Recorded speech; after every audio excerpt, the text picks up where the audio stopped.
Neville Goddard Universo Quântico apresenta a palestra.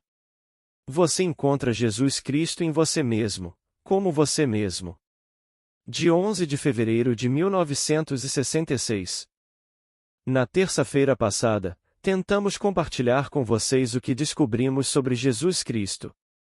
Como você sabe pelas Escrituras, nem todos que o procuram encontram aquele que o procura.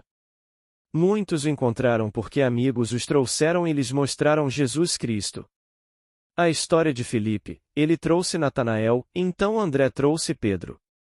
Então, muitos o encontram. E quem o encontra não pode guardar isso para si, deve compartilhá-lo. Então, tendo-o encontrado, tentei na terça-feira passada compartilhá-lo com vocês. E você viu, se você estivesse aqui, não é o que o mundo acredita que Jesus seja, é algo totalmente diferente, é o poder criativo e a sabedoria de Deus. Personificado, sim, mas você é uma pessoa e o encontrará em você mesmo, como você mesmo. A história de Jesus é uma parábola representada, uma profecia incrível do que um dia será realmente a experiência do crente. Todos vivenciarão a história de Jesus Cristo, então você saberá por experiência própria quem Jesus Cristo realmente é. Estamos procurando o Pai. O mundo acredita que Jesus Cristo é o Filho. Eu lhe digo, Jesus Cristo é Deus Pai. Todo o vasto mundo está procurando pelo Pai. Somos informados na primeira epístola de Pedro.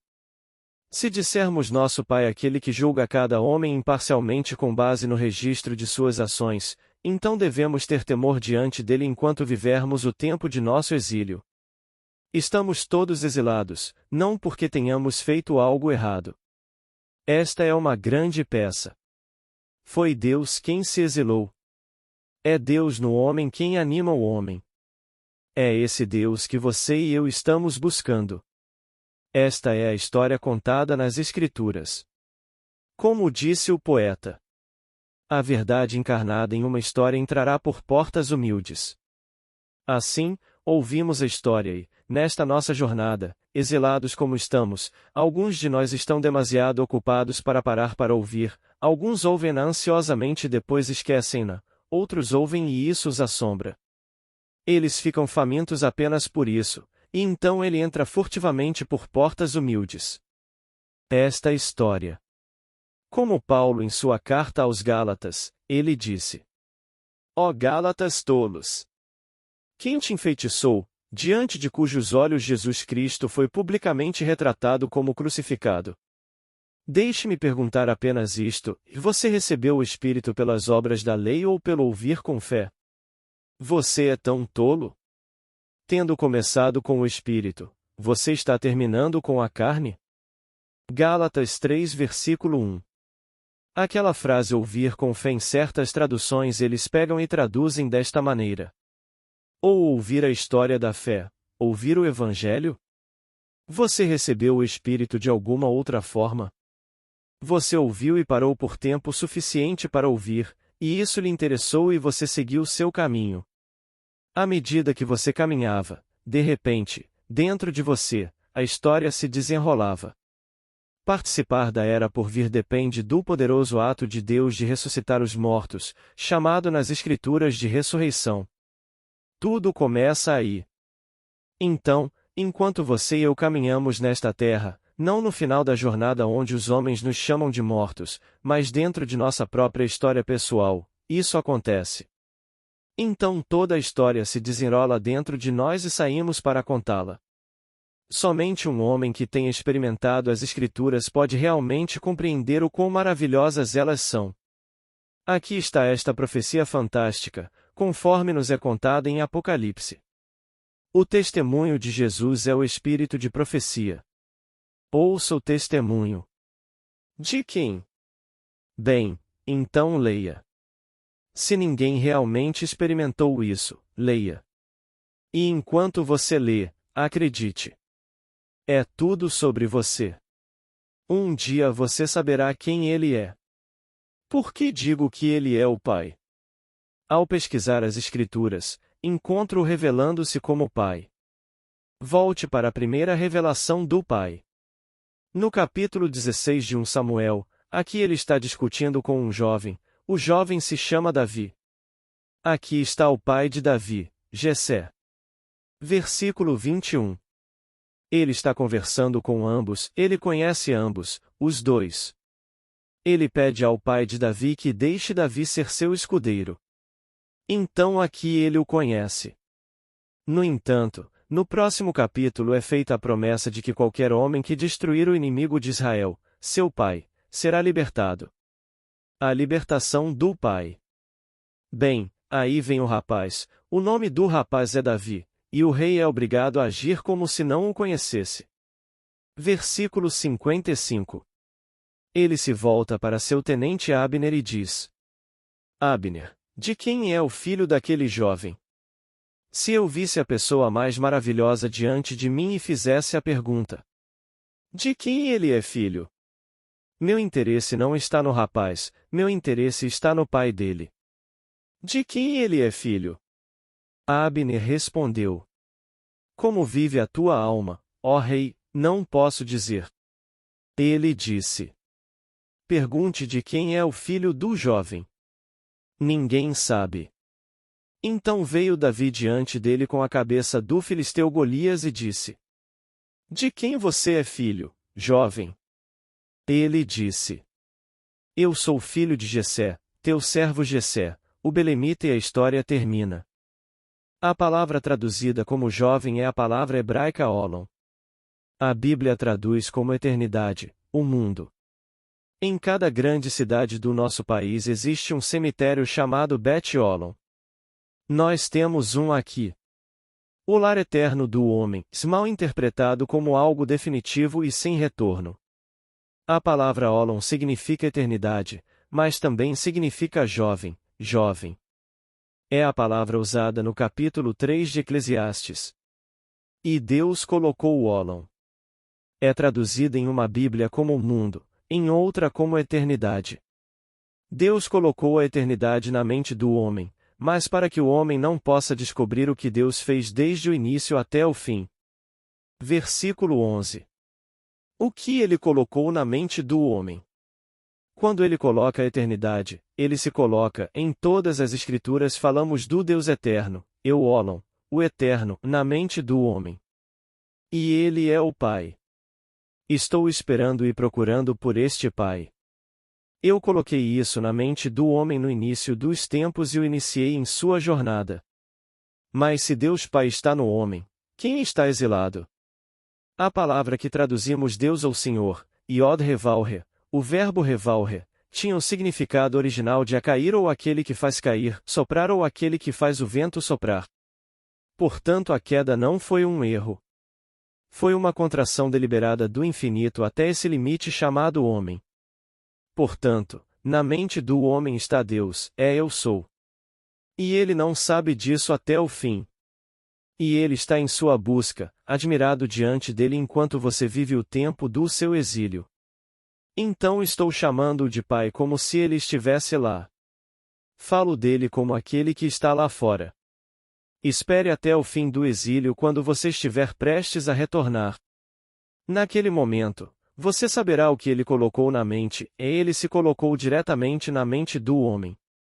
Esse Eu sou.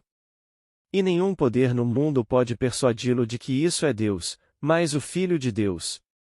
Foi Jesus Cristo?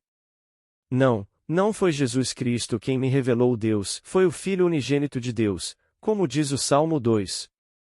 Tu és meu filho, hoje eu te gerei.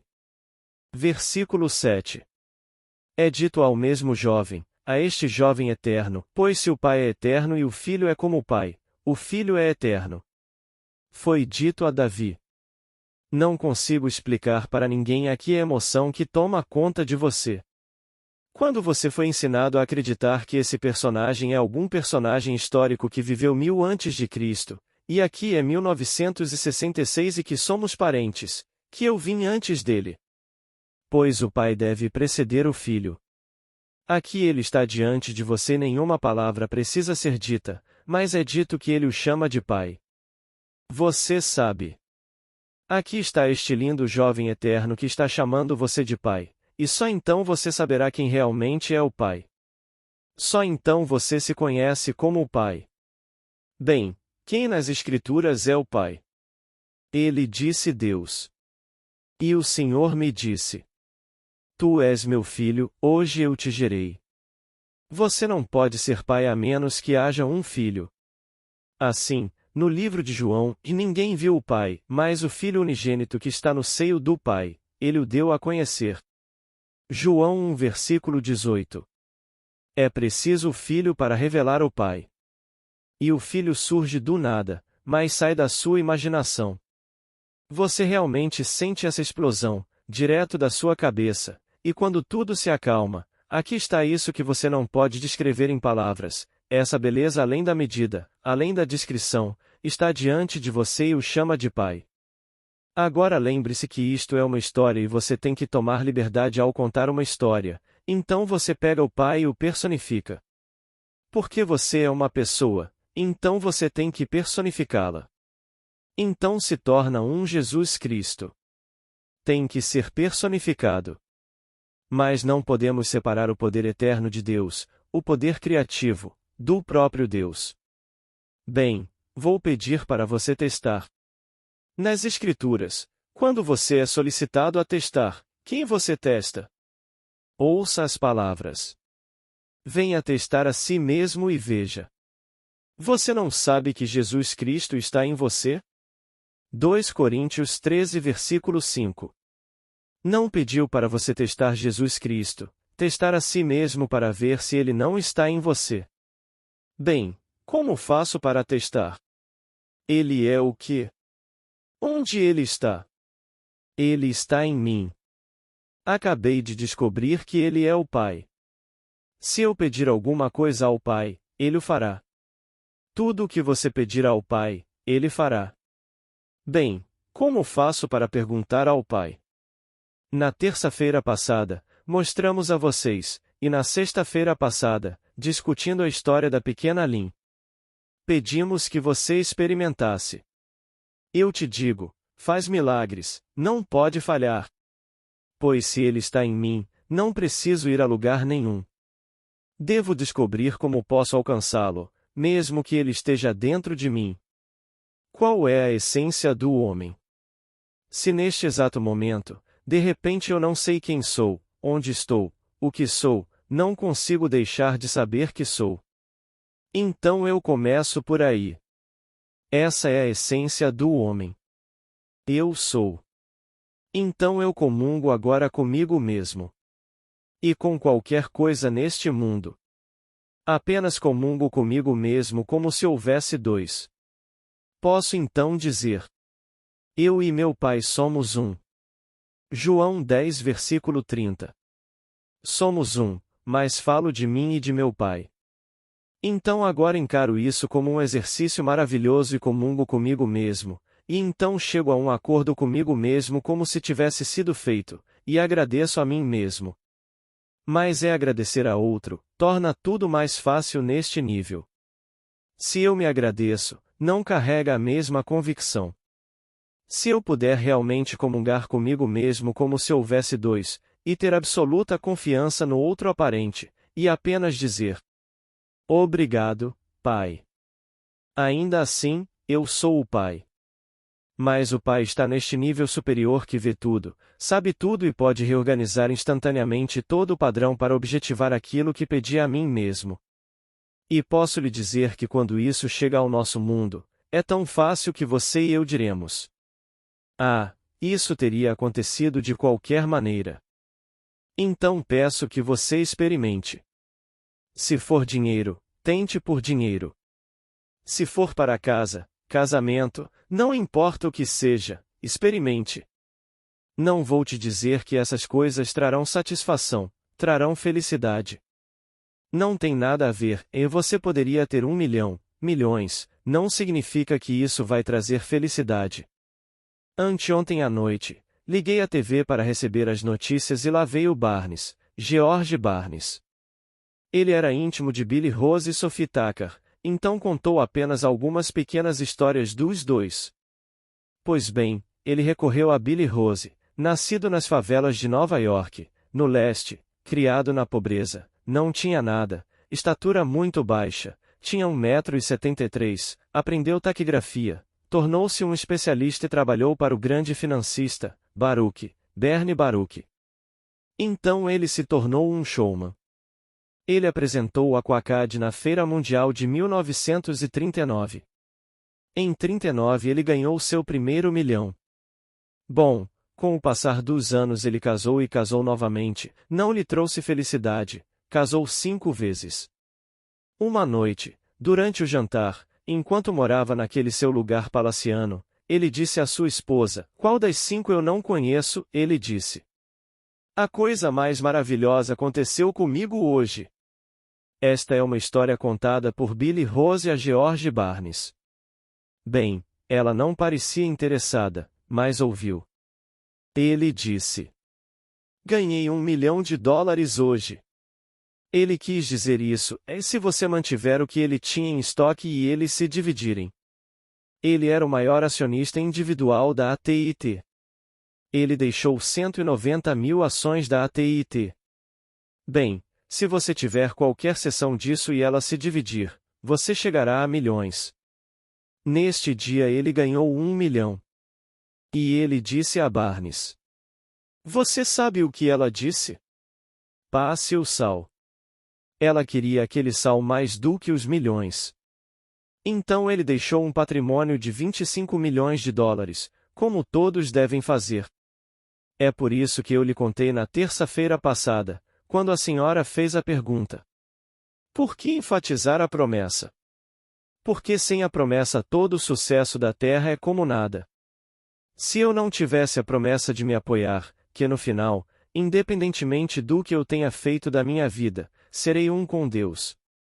Essa é a promessa. Pois eu suscitarei depois de você um filho que sairá do seu corpo. Eu serei seu pai e ele será meu filho. E ainda assim somos um. Ele está simplesmente saindo do homem. E então, sem essa promessa, o que isso importaria? Ele se foi esta noite e espero que aqueles que o amaram recebam os 25 milhões. Eu conheço a única pessoa que vai tirar o máximo proveito disso, o tio Sam. Ele receberá milhões.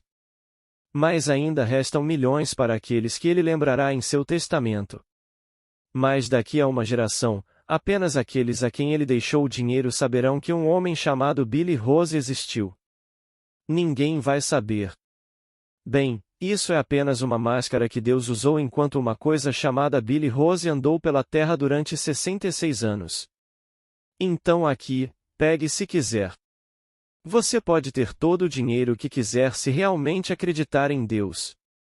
Deus é a sua maravilhosa imaginação humana. Isso é Deus. Então, quando você sentar aqui, não olhe para fora. Tudo o que você está imaginando é Deus em ação. Mas o homem não acredita na realidade destes atos imaginais invisíveis. Se ele pudesse apenas acreditar na realidade do ato imaginal invisível, sabendo que é Deus em ação, nada seria impossível para esse homem, mais nada. Não somos chamados a conceber os meios para que isso aconteça, tudo o que você precisa fazer é simplesmente acreditar. Tendo imaginado, basta acreditar. Você não resolve nada. Ele disse: "Eu tenho maneiras e meios, falando agora para a máscara, que você não conhece. Meus caminhos são incompreensíveis." Romanos 11 versículo 33. "E não é por força nem por poder, mas pelo meu espírito, diz o Senhor." Então, posso realmente acreditar? Eu digo: Pai, não há nada de errado com isso. E aquele a quem agora me dirijo como nosso Pai ou meu Pai, quando estou em sua presença, fico maravilhado, por assim dizer. É uma comunhão adorável, um sentimento maravilhoso entre os dois que parecem ser um só. E você sente isso tão levemente. Nenhuma conversa, nenhuma hora especial, nenhum lugar sagrado especial para ir, apenas onde você está. Se esta noite você for a um bar daqui, é sagrado se você estiver lá. Onde quer que o homem esteja, isso é santo, pois Deus ocupa o homem. Na verdade, ele se perdeu no homem, ele está enterrado no homem. Por homem quero dizer homem genérico, homem, mulher. Então em todos existe Deus e esse é o grande mistério. O homem o procura por todo o espaço, por todo o tempo. E ele estava mais perto do que respirar o tempo todo, ele era sua maravilhosa imaginação humana. Portanto, só nos restam 2 semanas. Eu espero que você não esqueça. Espero que você se coloque à prova e, quando eu voltar, você poderá me contar inúmeras histórias maravilhosas sobre o uso sábio desta lei. Minha esperança para você é que quando eu retornar você tenha recebido a promessa, esse é o meu desejo. Mas para você, embora esse também possa ser o seu desejo, espero que você o aplique para embelezar o seu mundo e obter coisas maravilhosas através do uso da lei. É uma lei simples. Como nos é dito: bem-aventurado o homem que se deleita na lei do Senhor. Porque em tudo o que ele faz, ele prosperará. Salmo 1 versículo 1,3. Então, se você está aqui pela primeira vez esta noite, deixe-me falar com você pessoalmente, como se você nunca tivesse ouvido isso antes. Não importa o que você já fez, você pode ter sido cruel, você pode ter sido um ladrão, você pode estar esta noite fugindo de algum ato, eu direi que você está perdoado. Acredite agora em Deus. Deus é a sua maravilhosa imaginação humana e com Ele todas as coisas são possíveis. Portanto, independentemente de qual tenha sido sua formação, independentemente do que você esteja fazendo agora, tenha um objeto, tenha um desejo consumidor. Acredite na infinita sabedoria e poder de uma presença que está em você e acredite que essa presença é a sua imaginação. Não discuta o assunto. Você leva o pedido para este dentro de você como se dissesse: está tudo bem? Ele invariavelmente dirá: e sim, está feito. Invariavelmente. Ele não discute, não aponta seu passado, não aponta nenhuma restrição do passado. Ele desempenhou esses papéis. Então, o que você quiser, vá até ele, comungue com ele, traga-o à tona como se estivesse feito. Está feito? E obtenha a confirmação deste ou mais profundo. Sim, está feito. E então largue isso. Sua mente racional e consciente não pode alcançar a profundidade necessária para colocar em movimento todas as causas necessárias para que isso aconteça neste mundo. Portanto, não tente analisá-lo. Deixe-o exatamente onde está. Isso acontecerá de uma maneira que você nunca suspeitaria. Eu poderia contar inúmeras histórias para apoiar esta história simples. Mas se você insistir no assunto e achar que deve conhecer esse partido, deve conhecer aquele partido, deve fazer isso, aquilo e aquilo outro, bem, então você não confia em Deus. Neste nível você não pode fazer nada além de pedir, acreditando que recebeu e receberá. Como nos é dito no livro de Marcos: tudo o que você pedir em oração, acredite que você recebeu e você receberá. Tanto faz inclui tudo. Você acabou de perguntar.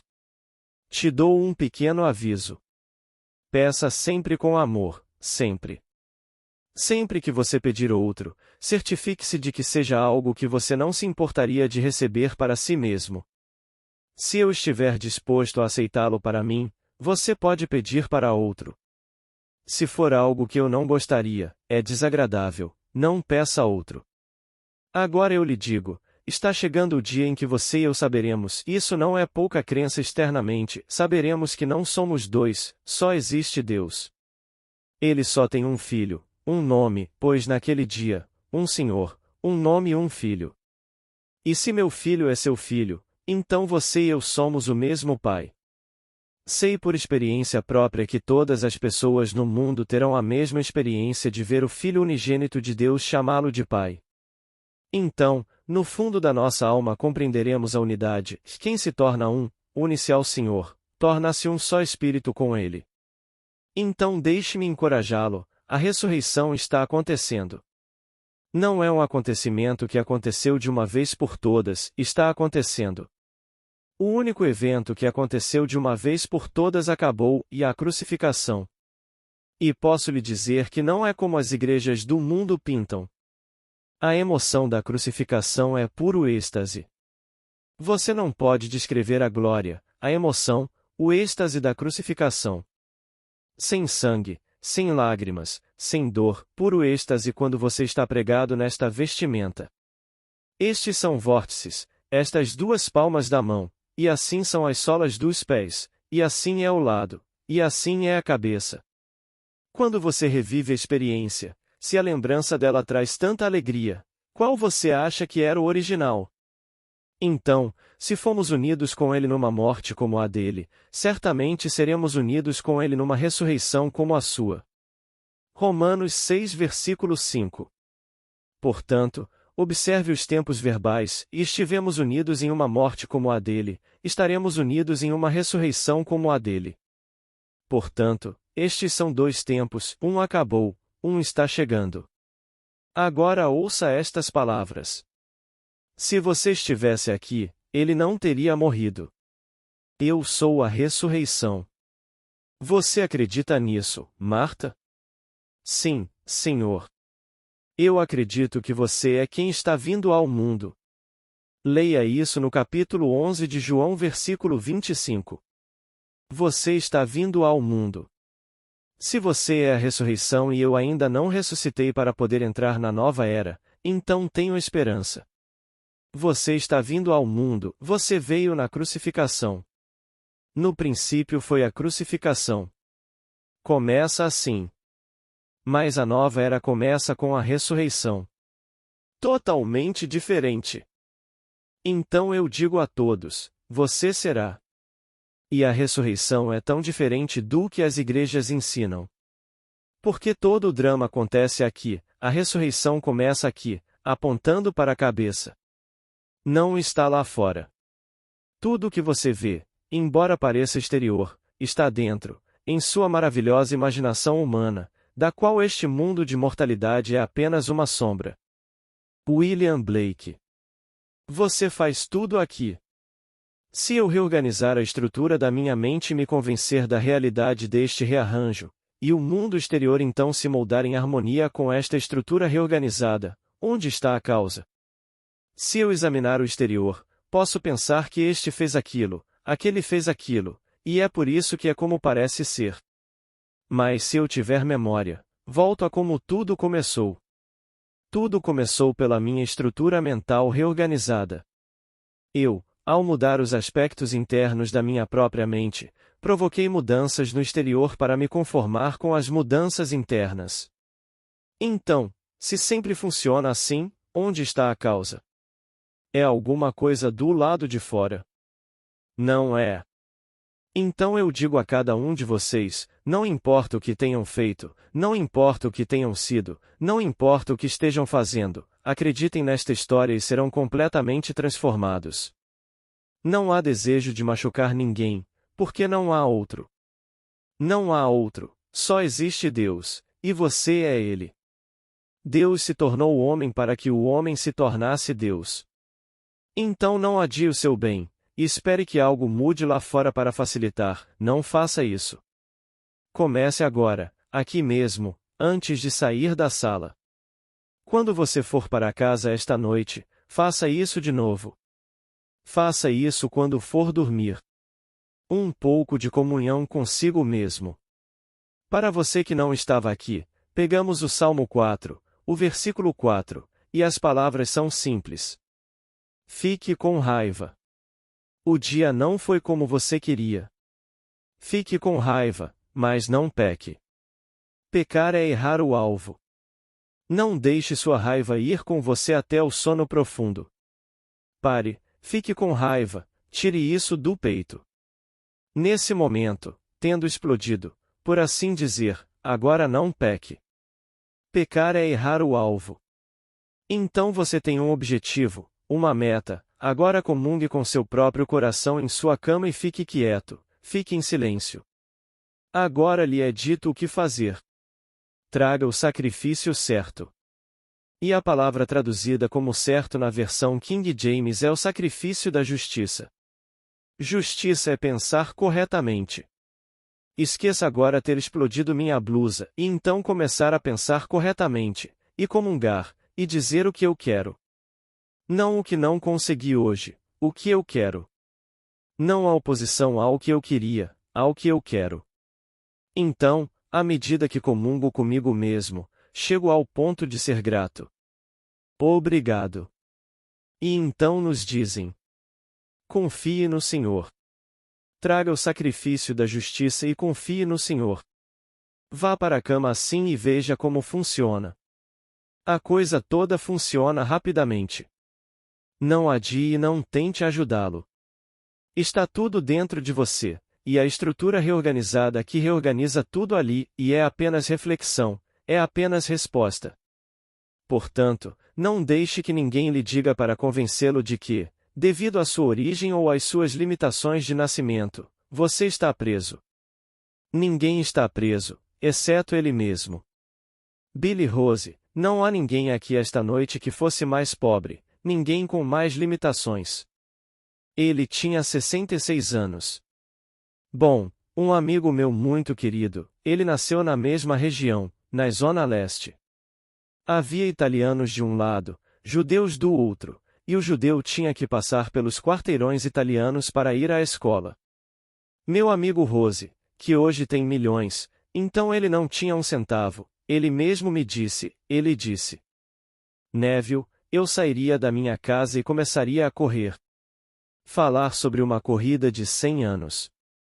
Porque tudo o que eles tinham eles jogaram em nós. Eles jogaram tomates, jogaram tudo. E todos os dias da minha vida foi a mesma corrida para percorrer aqueles 200 ou 300 metros para chegar à escola. Foi assim que ele começou na cidade de Nova York. Portanto, os problemas raciais não são apenas entre brancos e negros, foram os italianos e os judeus, foram os protestantes e os católicos, e todas estas pequenas divisões estúpidas. Então, esse homem, Rose, começou como judeu em um bairro onde, por ser judeu e ter nascido por acidente de nascimento, um cristão se considerava melhor. E não conhecia o primeiro significado da palavra cristão. Mas isso não começou há 60 anos, ainda é hoje. Pergunte a todos esses caras com todas as suas lindas vestes e todos os seus nomes. Agora as pessoas beijam suas mãos e pensam que estão beijando um homem santo. Peça-lhes que realmente digam quem Jesus Cristo realmente é. Eles não saberiam. Eles realmente acreditam que ele é um homem que viveu de uma vez por todas há 2000 anos. Eles não sabem que Jesus Cristo é Deus Pai. Eles não sabem que ele é sua maravilhosa imaginação humana. Se você disser isso, eles ficarão chocados. Estou falando por experiência própria. Eles dizem: onde você conseguiu isso na Bíblia? E posso dizer-lhe, quando me volto para a Bíblia: não fui eu que a escrevi, aqui está. A que outra conclusão você pode chegar quando leio isto? Eles querem fechar o livro imediatamente. Eles nunca viram isso, mas ensinam em todas as grandes escolas. Mas eles nunca viram isso. E quanto a estas palavras? Mostra-nos o Pai. Estou há tanto tempo com você e você não conhece o Pai, Felipe? Quem me vê, viu o Pai. Como então você pode dizer, e mostra-nos o Pai? João 14 versículo 8. Tenho andado e conversado com você e você não conhece o Pai? Tenha em mente que esta é uma história e é uma parábola. Um dia isso se desenrola no homem, mas tem que ser dramatizado. Como Paulo disse, como você faria no palco? Ó Gálatas insensatos! Quem te enfeitiçou? Diante de cujos olhos Jesus Cristo foi publicamente retratado como crucificado. Gálatas 3 versículo 1. Posso pegar qualquer vida e dramatizá-la em forma de imagem, colocá-la no palco, contá-la na forma de uma história, e assim você simplesmente a retrata. Bem, aqui está a história da salvação retratada para o homem, e o homem esqueceu o espírito por trás da história e começou a adorar o veículo que transmitia a história. E então eles simplesmente adoravam falsos deuses.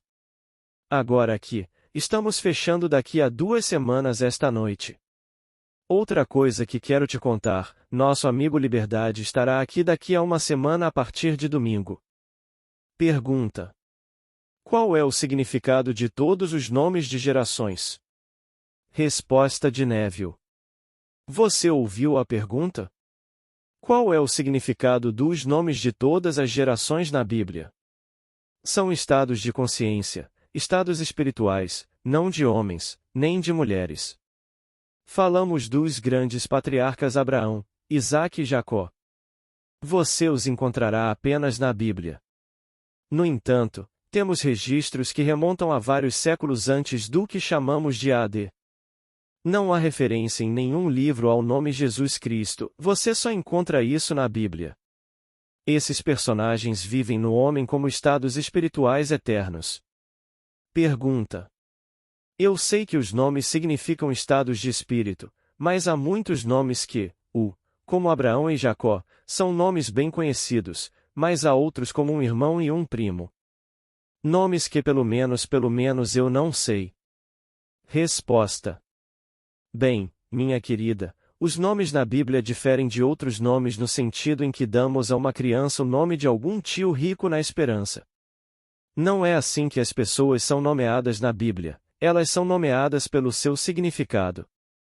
Assim Abraão, o pai das multidões, dele sairão todos os que têm fé, pois ele é o fundamento da fé. Então, muitos são os filhos de Abraão segundo a carne, se você quiser colocar dessa forma, como as pessoas afirmam, mas vocês devem ser filhos de Abraão segundo o Espírito que é a fé. Pergunta: Neville, o que você faz quando tem um amigo que aplica a lei contra você e pensa que está lhe fazendo um favor?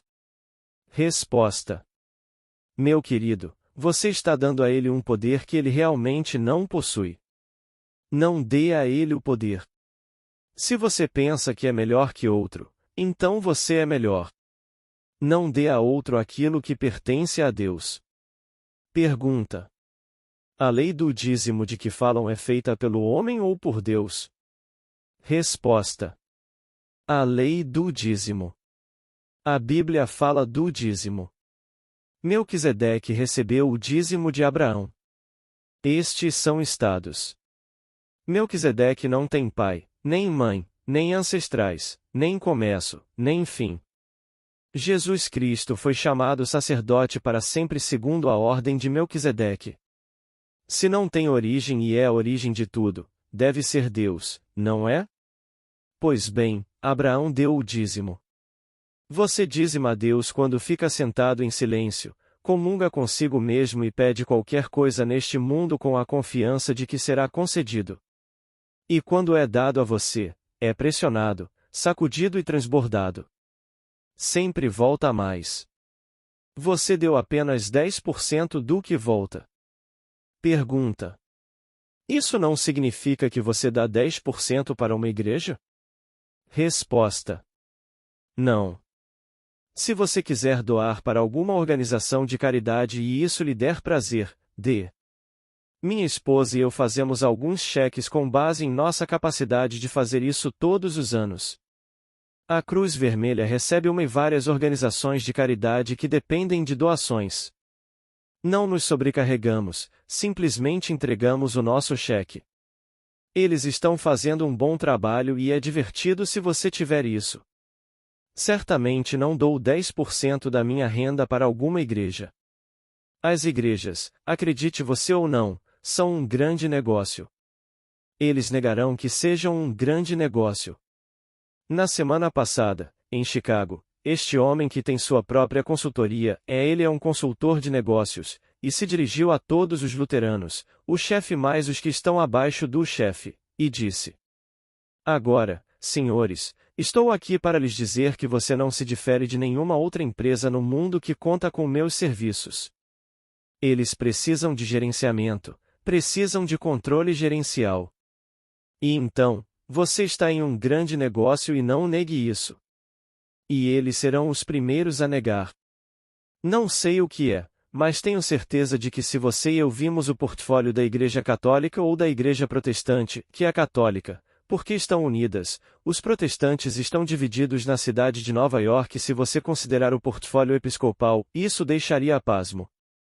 Se você pegar a pasta católica, que é um órgão unido, e essa pasta, ninguém fora de um círculo muito pequeno conhece essa pasta. Quem diz que sabe disso, mente. E os poucos que sabem disso não lhe dirão, porque seria simplesmente surpreendente. Isso é negócio. Você não tem tempo para Deus quando tem que cuidar de somas tão grandes de dinheiro. Como você pode? Como você poderia dedicar algum tempo à meditação realmente profunda quando você tem? Eu não ficaria surpreso se isso ultrapassasse, digamos, 50 bilhões de dólares. Uma organização isenta de impostos? Você sabe como isso cresce neste mundo. Peguemos a Fundação Ford, é apenas a terceira geração, e a fundação possui mais de 2 bilhões de dólares. Eles estão doando, eu acho. Mas cresce, não dá para parar. Então, se você voltar agora a 2000 anos, e não 3 gerações, isso deixaria a mente do homem atordoada. No que me diz respeito, não me importo. Isso faz parte da peça que aqueles que estão jogando devem jogar. Deixe-os jogar. Pergunta: como você aplica a lei para os outros? Resposta: da mesma forma. Você tem alguém que você ama e ele está necessitado, tudo bem, você comunga consigo mesmo e discute consigo mesmo a boa sorte do outro. Basta dizer: não foi maravilhoso? Está feito, não é? Presumo que você estava. Sim, está feito. Pergunta: sem trazê-los em seu? Resposta: sim. Tornar mais fácil. Ele vê tudo, ele sabe tudo. Por que você sabe disso e você e ele são um, ele não sabe disso? Bem, até terça-feira. Temos 4 restantes, e então partiremos no terceiro. Como eu lhe disse, uma passagem só de ida, mas você saberá quando eu voltar. Obrigado.